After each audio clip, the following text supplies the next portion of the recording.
Welcome into another edition of Tom Sox Conversations. Zach Hamilton here with Justin Novak, a member of the 2016 version of the Charlottesville Tom Sox. Justin, thank you for joining us here on a hot day in America.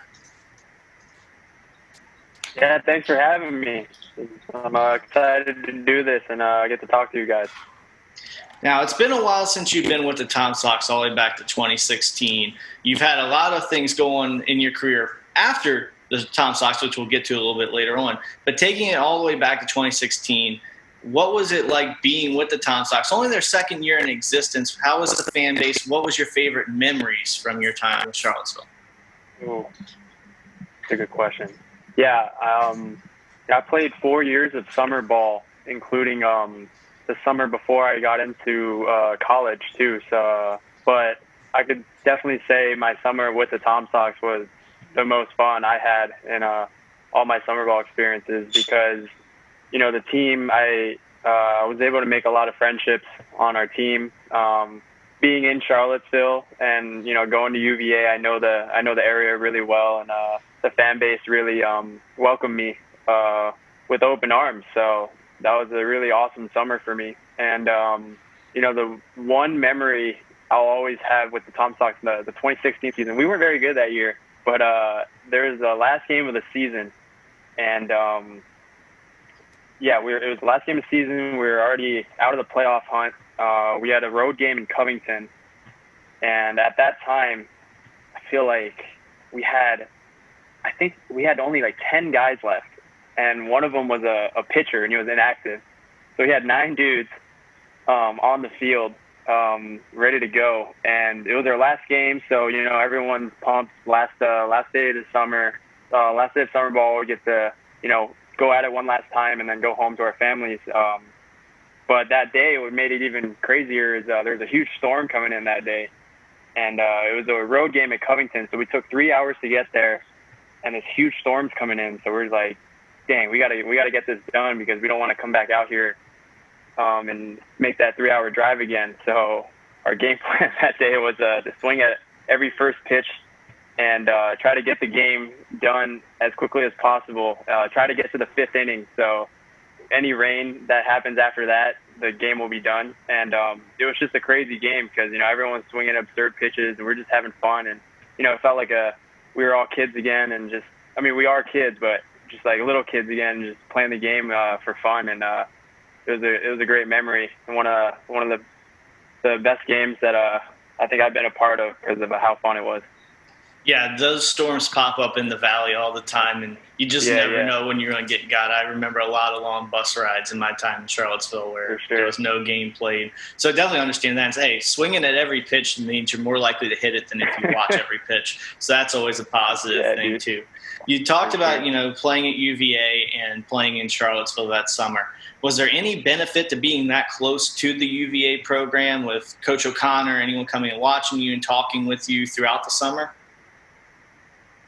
Yeah, for me, I was just so comfortable with my summer there because, the area was so – that's where I spent the whole year prior to the summer. So just being in the area was a big advantage for me to, just kind of chill. There's no schoolwork. Just go out and play baseball, interact with the fans that come to a bunch of UVA games. Like, they're all really nice people. And, in summer ball, you get so close to the fans and your coaches and your teammates, and you're just out there having a good time. So it was a really good summer for me to, kind of meet more people and build relationships and kind of, get a better feel for the people of Charlottesville, which was awesome. And as for the coaches, I remember particularly one game where a couple of the UVA coaches came in town and watched me play, which is awesome. It means a lot. And for them to be able to do that, because they were right down the road, was a cool experience for me. How did that summer with the Tom Sox really help propel the rest of your career with UVA?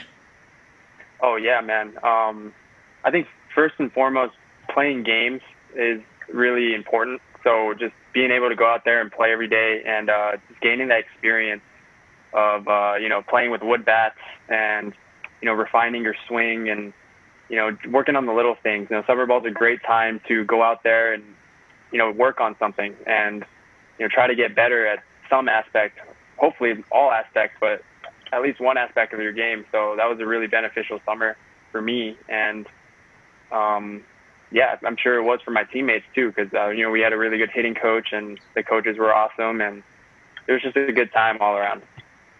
So now, post UVA, you're now with the Seattle Mariners organization, I believe, in player development. Tell us a little bit about what you're up to nowadays.